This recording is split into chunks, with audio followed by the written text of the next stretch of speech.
Sí, moi boas tardes a todos, moitas gracias por estar aquí.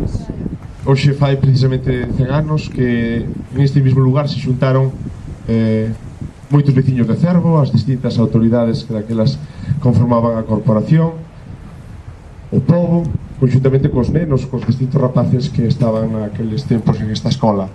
Vai por eles, como non, e vai por todos os que por aquí pasastedes, os que estades aquí, os que non están aquí, que non nos poden acompañar por distintas vicisitudes, pois este acto de conmemoración destas escolas que son as escolas do pobo de Cervo.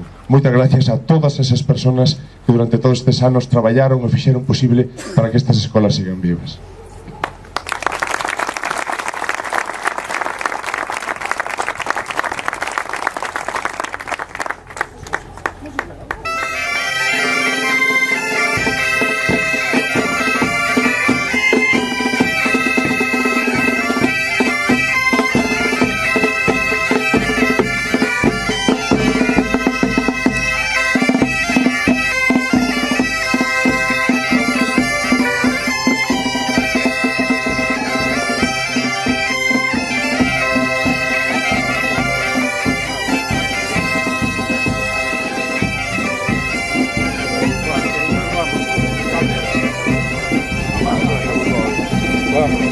Ahora vamos, hay que dar en foto.